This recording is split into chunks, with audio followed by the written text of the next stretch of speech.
Welcome, ladies and gentlemen, to our Anarchy Analysis matchup of the week here in the LEC. It is SK taking on Misfits in a very interesting clash between these two lineups, as they've been the surprise stories so far here in the LEC, as they've picked up some massive wins that no one realistically predicted them to get.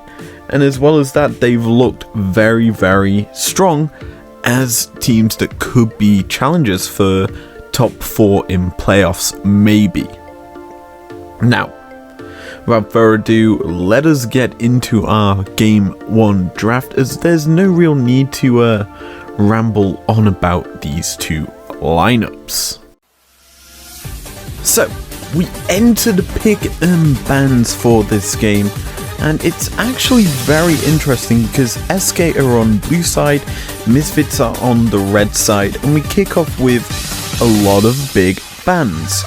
Olaf, Zoe and Kaiser removed by SK, and Misfits removed the Pantheon, the Thresh and Renekton. Now, this is actually very interesting, as you realistically have, both teams have banned one big powerful jungler in the Olaf and the Pantheon. But they've left some other big picks that are first pickable, ready and available to either lineup. The likes of the Talias, the TFs, the Gallios, Camille's also up. So there's a lot of combo champions still readily available to these two lineups if they want to go towards them.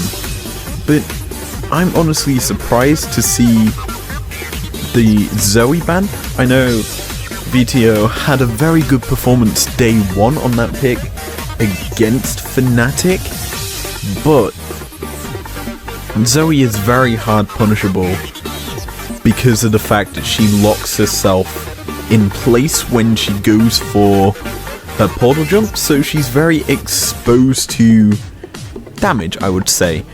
The only issue is she does have a lot of poke, that's why she's banned here, but if you're able to pick something like, say, a Nidalee, land a spear when she's going forward, which is very predictable, because you can basically line it up with the portal, and then you get a very easy jump onto the Zoe, and you can try and kill her. That's a very counterable champion, and as such, I'm not a big fan of that ban from SK. Although, blue side do get to make these more target bans than what red side does, so it makes sense that they throw that ban in there, but I would have honestly preferred maybe something else banned out. But the rest of the bans are fairly standard, I'll be honest.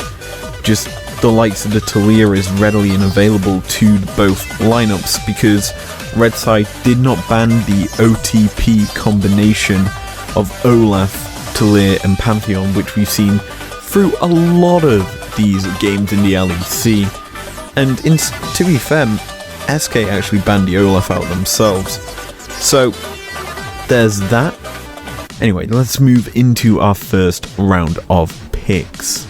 Now we enter the first round of picks, and as I said, one of the major 3 junglers was left available going into the first round of picks, and well, it's immediately first pick by SK. Talia locked in, ready and round to go for this lineup. Going to provide a lot of harassment and also damage for this lineup. Clear speed, phenomenal, single target damage out the roof.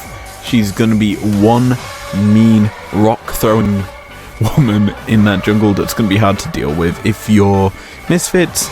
And as such, they kind of match it with a AP jungler of their own in the Lilia. Now, Lilia has stayed in the meta for quite some time, obviously very good clear rate with her Q, sweet spot being very, very powerful at playing quick clears. Obviously, you also have that Liandry's effect on your passive with the powder, and as such, she does a lot of work when it comes to team fighting. She looks to sleep people and get the team able to kill the very easy kills. Alongside her is the Camille, and this kind of, to me, is a good setup pick, And why do I say that? Well, Camille has very good laning prowess in the side lanes, very good engage with hookshot. As well as that, she technically has got a dodge in her kit with the Hexacle Ultimatum activation. And realistically, it is a setup champion for Talia for whatever they go for in the mid lane. And that is a big thing because that gives you a lot of control over the game. And it kind of forces SK to have to respect your presence in other lanes.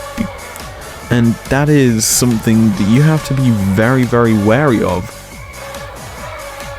And SK know this by drafting their own threat to the side lanes with the Twisted Fate.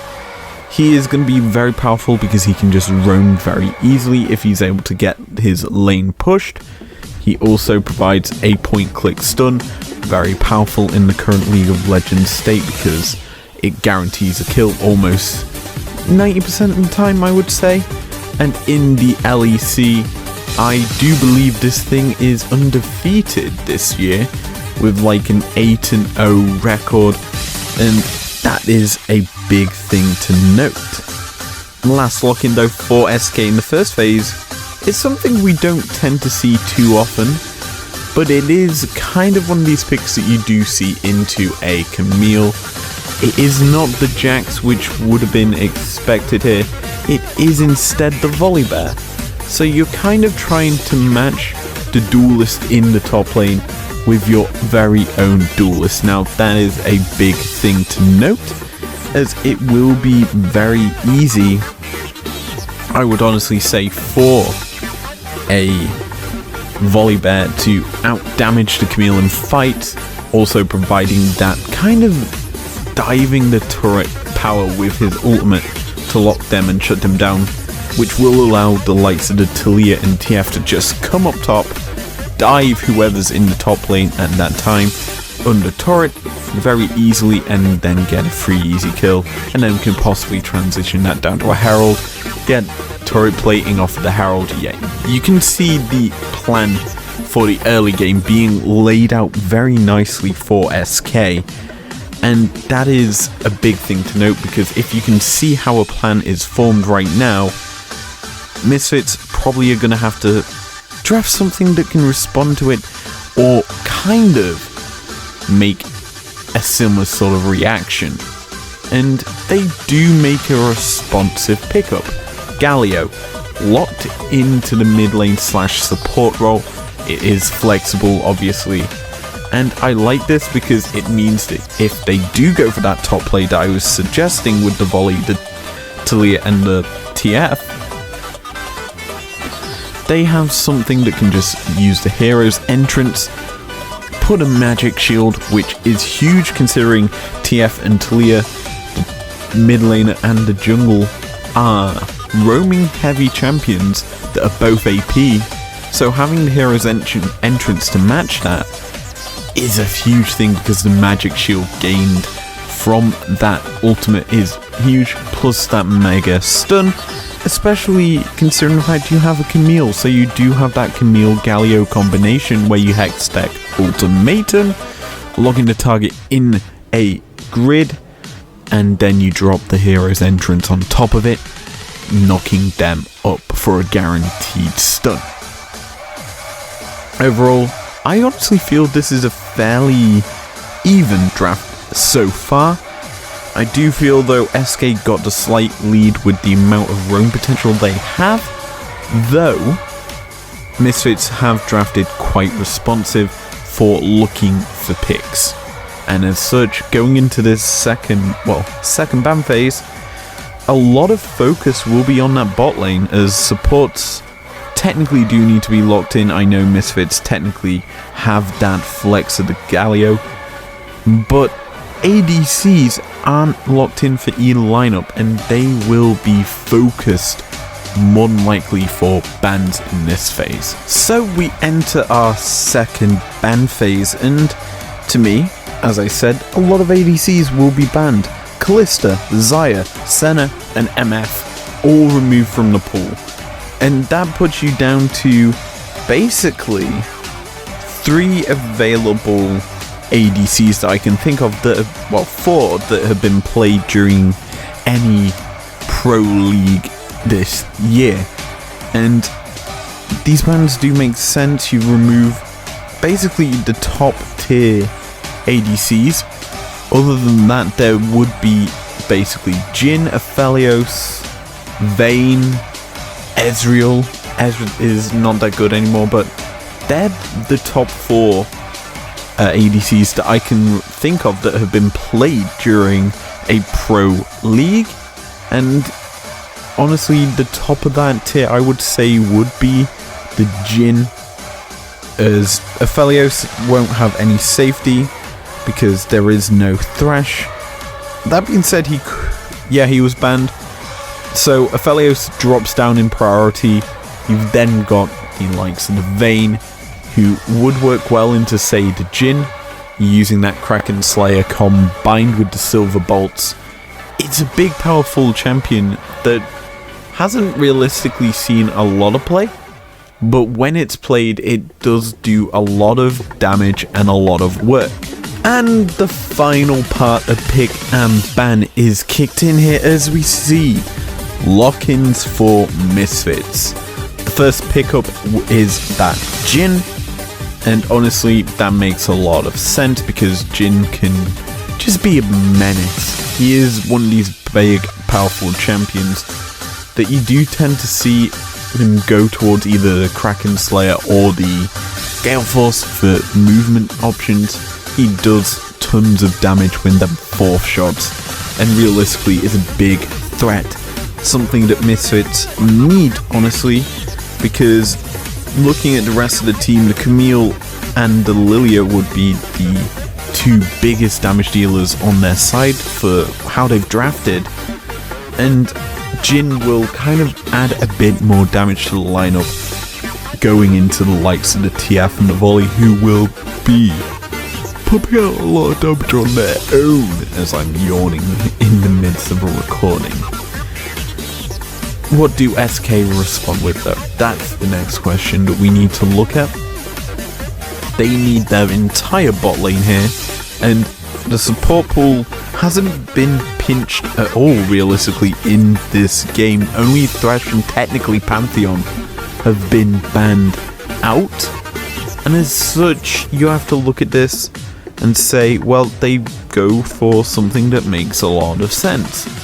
Rel, in my opinion, is a big champion that's going to be hard to deal with because of that long range stun she technically has combined with a target. And when you have a Volibear on your team as well, who will be diving into the backline alongside you, you want that stun or your extra resistance on him so that he can help you just annihilate targets.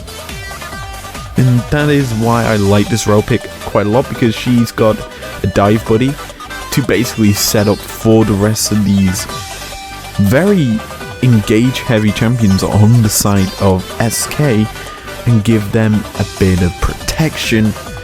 And what more do you need for this SK team? Well, they need basically AD damage, so they can't go for a mage in the bot lane, which obviously I wouldn't have thought they would.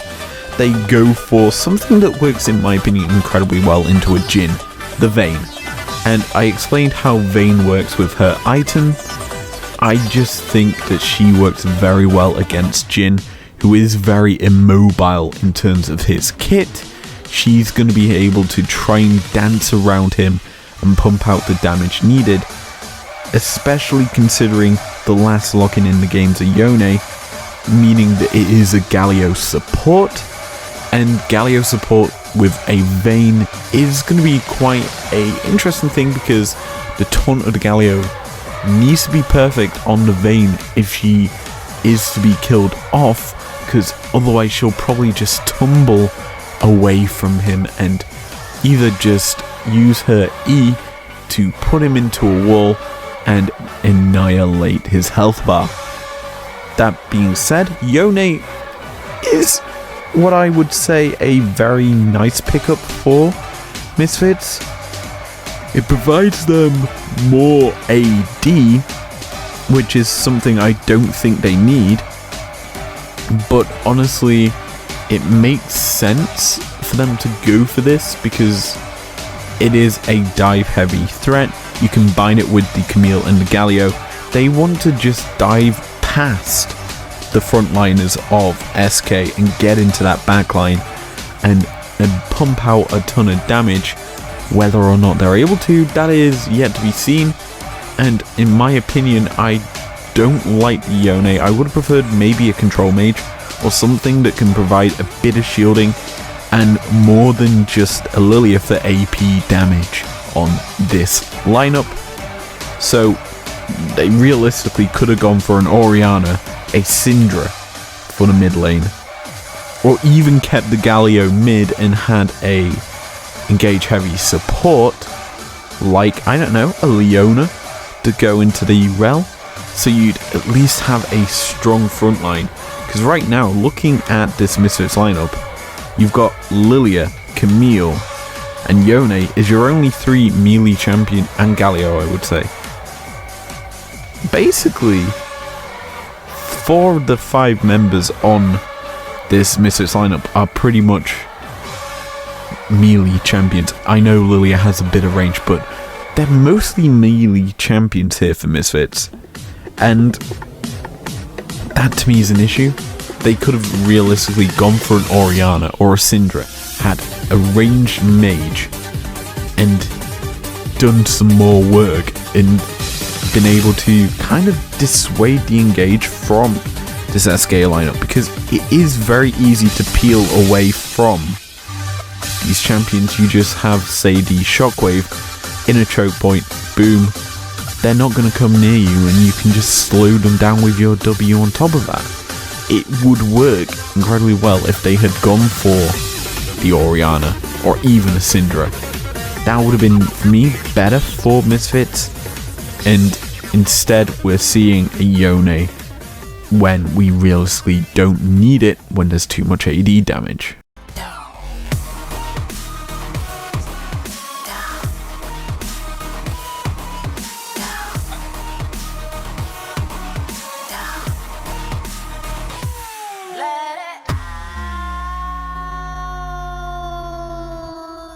Welcome, ladies and gentlemen, to the Anarchy Analysis video on map control and knowledge of the map state. In this video, we're going to be looking at these two teams in terms of how they play with the map and how they control it. But before we get into any of that, there is one thing I want to go over, and it is actually an IRL sport. And I want to bring some terminology from that into League of Legends analysis. Now, believe it or not, I used to coach in rugby. And we used to teach a thing about rugby is breaking through the defense and going over the gain line. And I'm going to explain what the gain line is in this video. Now, in rugby, you have a defensive line and an attacking line. The attacking line is the diagonal one, so that you can pass the ball behind you because it must go behind you in rugby. And the defensive line will obviously, once the ball is played, will shoot up and press you. That is the defensive line, which we'll be discussing in this game. And the gain line is where you make ground on the rugby pitch. In a sense, you go past where the original ruck or maul was, you go past it and you gain meters past the defensive line's starting point, which is the gain line.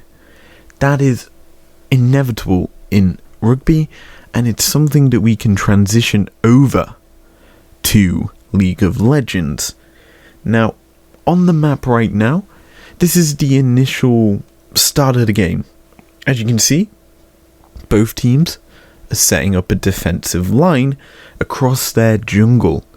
This essentially means this is where they want to contest and not allow the opponents to go up and, say, get a cheeky ward or sneak away one of the enemy's camps. That's what they're doing right now, and they're setting the defensive line so no one can get past them. It's the same as rugby. You have that defensive line that does that.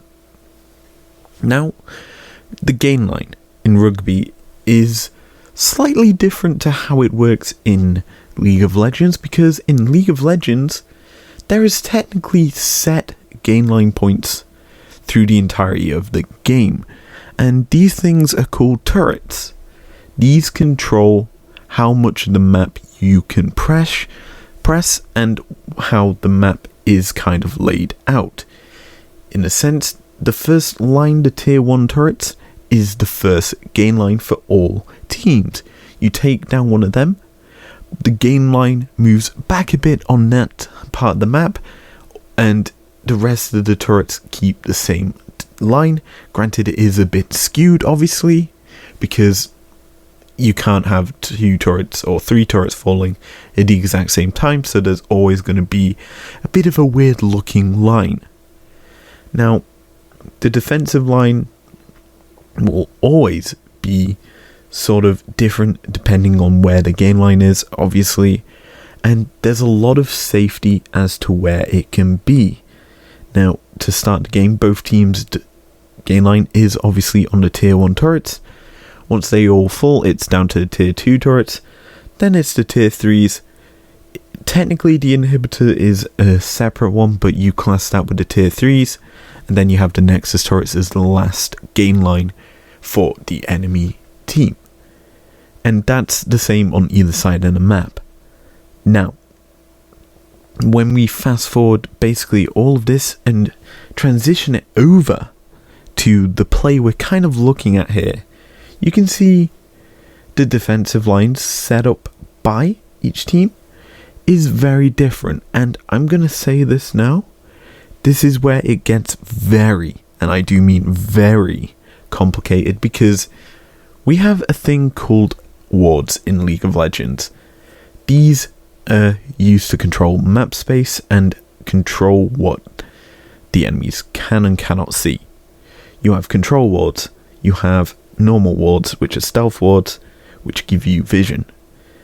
The reason I'm bringing this up is these count towards your control of the map and your territory, and essentially creates your line of defense, because that controls what the enemies can essentially see if it's control wards. Yeah, you get my drift with that. Now, the gain line I'll draw right now, ta-da, it's on the map. The enemy team for Misfit, aka SK, their gain line is a lot closer to the Misfit's base, because they've taken more objectives in turrets, and the Misfits one is very shallow. It's basically at where it starts. Only the bot lane tier 1 has fallen, and as such they're not gaining much. Now, let's go over the map state. As you can see, we'll start with objectives, and this basically controls where the enemies and, well, the players are positioned. I don't know why I'm calling them enemies, they're not. Basically, the players are positioned in a very specific way for each team, and I'll explain it.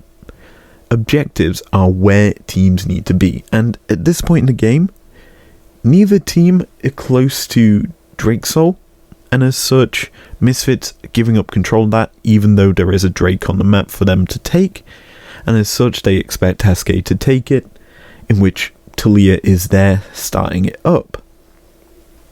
Now, with that in mind, Misfits are trying to regain vision of their jungle.